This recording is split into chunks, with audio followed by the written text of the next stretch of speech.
A series of recent overdoses in downtown Austin has been at the center of a statewide investigation. The spike tied to drugs laced with fentanyl. Earlier this month, KXAN reported that there were 3 overdose deaths and at least a dozen hospitalizations during a 48-hour period right before South by Southwest. As deaths caused by fentanyl increase across central Texas, a life-saving medication has become hard to get. Narcan is a brand name for naloxone and an emergency treatment used to reverse an opioid overdose. As KXAN investigator Arzo Dost explained, some organizations say they can't even get it anymore through a federally funded program. It used to be a click away. You could order Narcan, a nasal spray form of naloxone used to reverse opioid overdoses, for free in Texas. You're about to save a life. Peel open the package to remove the Narcan device. You seriously can't mess this up. Just pretend it's allergy nose spray. The More Narcan Please program, operated by the UT Health San Antonio School of Nursing, provides the life-saving medication, along with training on how to use it. But now when you go to the website, it says, "We're experiencing delays due to high demand and funding and are not accepting any new naloxone requests." Are you having trouble finding it? Yes, absolutely. I have 0 Narcan right now, which is a huge difference from, let's say, a year ago. Callie Crow is a paramedic just outside of Fort Worth. She travels across the state and trains first responders and police departments on how to use Narcan. Since last October, she's worked with almost 60 departments. I had already scheduled multiple departments up until, this summer. And I had to cancel all of those because I don't have the Narcan to supply for them, and they don't have anywhere to get it either. Crow says the training has become therapy for her.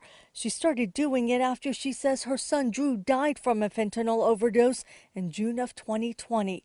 It's when she started her organization called Drew's 27 Chains. It's kind of pointless for me to do this training if I cannot leave that Narcan behind. Crow says she hasn't been able to get the medication since last August. The Texas Health and Human Services Commission, which oversees the federal funding for the distribution program, says high demand and low supply has led to using all available funding.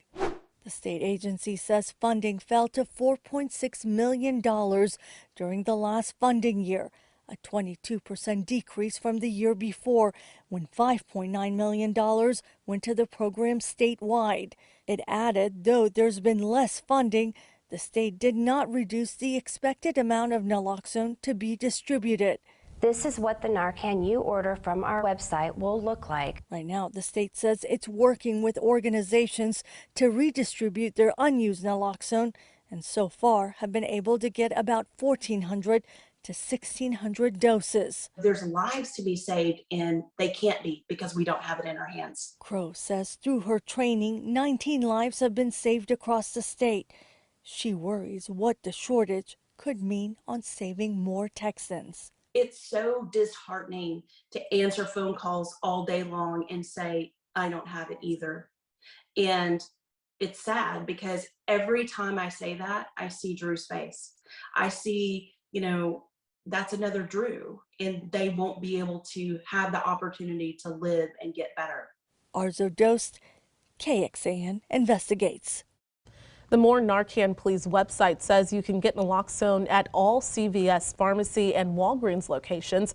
Crow says any pharmacist can distribute naloxone through a standing order, which has to be signed by a physician. But she says not all pharmacists know enough about it, and many people haven't been able to get it. Last week, UT Austin started providing naloxone at the Perry Castaneda campus, library on campus, and for years had it on hand at all on-campus residence halls. A spokesperson says the university now has a little over 200 doses of the nasal spray right now. In 2019, a statewide grant program was created to help law enforcement get the life-saving medication, but a KXAN investigation found that few Texas police departments actually applied for the money. To explore this investigation, as well as our coverage on the opioid crisis, just head over to KXAN.com and click on this story.